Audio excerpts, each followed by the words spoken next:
आपल्या सगळ्यांचं स्वागत। बुलेटिनच्या सुरुवातीलाच बातमी आहे महाशिवरात्रीची। महाशिवरात्री निमित्त शिवालय सजून गेली आहेत। राज्यभरातील शिवमंदिरांमध्ये भाविकांची मोठी गर्दी पाहायला मिळते। सर्वत्रच हर हर महादेवचा जयघोष ऐकायला येतो। पहाटेपासूनच भाविकांनी दर्शनासाठी रांगा लावलेल्या आहेत। मंदिरांमध्ये मंत्रोच्चाराचा आवाज सर्वांच्या कानी पडतोय आणि संपूर्ण मंत्रमुग्ध होतो।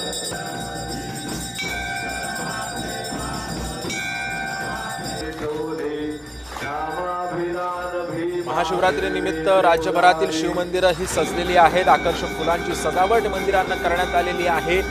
मंत्रोच्चार सध्या सुरू आहे। भाविकांनी पहाटेपासूनच रांगा लावायला सुरुवात केलेली आहे। राज्याच्या कानाकोपऱ्यातून भाविक हे शिवमंदिरामध्ये जात आहेत। विद्युत रोषणाई सुद्धा मंदिरांना करण्यात आलेली आहे। पहाटेपासूनच अभिषेक सध्या सुरू झालेला आहे। शंकराची पिंड सजवण्यात आलेली आहे। फुलांची सजावट करण्यात आलेली आहे। पारंपरिक वाद्य असेल, डमरूचा नाद असेल, यांनी संपूर्ण मंदिर परिसर हा भक्तिमय वातावरणात तल्लीन झाला।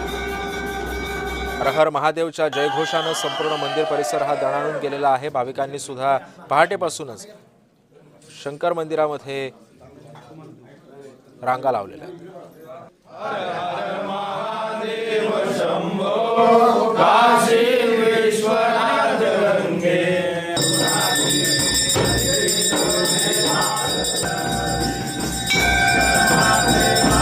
माघ महिन्यातल्या माघ कृष्ण चतुर्दशी तिथीला महाशिवरात्री असं म्हणतात। महिन्यातल्या कृष्ण पक्षातील त्रयोदशी चतुर्दशीला शिवरात्री असते। आपण पाहतोय शंखाचा नाद आपल्याला ऐकू येतोय, मंत्रोच्चार ऐकू येत आहेत, आरती ऐकू येते। आपण पाहतोय भोलेनाथाच्या पिंडीला दुग्धाभिषेक सुद्धा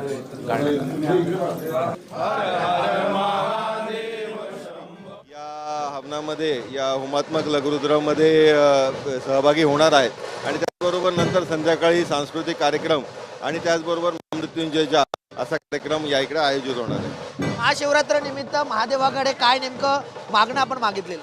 महाशिवरात्री निमित्त महादेवाकडे ही प्रार्थना आहे की सर्वच नागरिकांना, ठाण्याच्या सर्वच राहणाऱ्या लोकांना सुख समृद्धी भरभराटीचा त्यांचा आशीर्वाद हा सदैव राहू दे। एकंदरीत पाहायचं झालं तर आज लघुरुद्र होमात्मक जे अनुष्ठान आहे ते आमदार निरंजन डावखरे यांच्या माध्यमातून आयोजित करण्यात आलेलं आहे आणि आपण पाहतोय कोपिनेश्वर मंदिरातून ही जी ज्योत आहे ही जी ज्योत आहे ती त्या ठिकाणी घेऊन जाण्यात येत आहे आणि या ठिकाणी शंखनाद देखील सर्व नागरिकांकडून करण्यात येत आहे। ढोल ताशांच्या गजरामध्ये कोपिनेश्वर मंदिर परिसर जे आहे ते दणाणून गेलेलं पाहायला मिळत आहे। निमित्त मोठा उत्साह जो ठाण्यातल्या कोपिनेश्वर मंदिरामधली आपण हे दृश्य पाहतोय।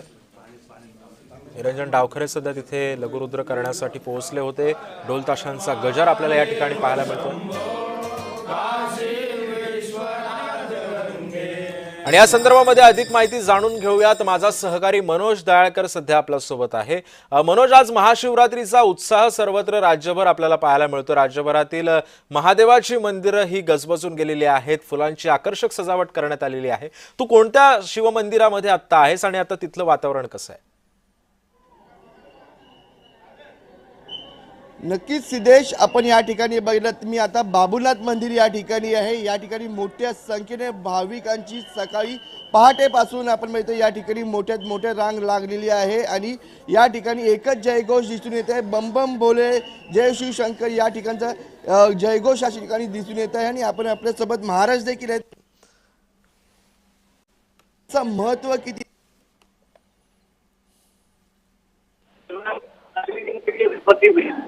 त्यामुळे आपण पाहतोय सध्या काही तांत्रिक कारणामुळे मनोजचा संपर्क आपल्याशी तुटलेला आहे। मात्र हर हर महादेवचा जयघोष सध्या प्रत्येक शिवमंदिरामध्ये गुंजतोय।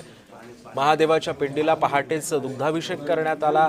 आकर्षक फुलांची सजावट महादेवाच्या मंदिराला करण्यात आली। भाविकांनी पहाटेपासूनच दर्शनासाठी रांगा लावायला सुरुवात केलेली आहे।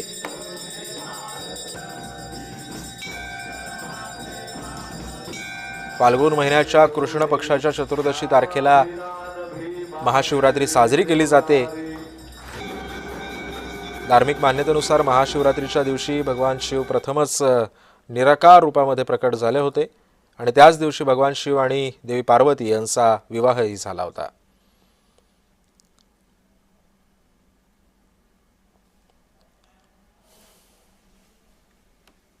भोलेनाथ का बहुत पावन पर्व है और आज के दिन जो है विवाह उत्सव जो है मनाया जाता है और आज का दिन जो है सर्वात सिद्धि योग भी है। इस कारण जो है ये पावन पर्व जो है बहुत अच्छे से मनाया जाता है। तेव्हा आपण पाहतोय देशभरातील सर्व शिवमंदिरं ही सजून गेलेली आहेत। फुलांची आकर्षक सजावट ही करण्यात आलेली आहे आणि या संदर्भात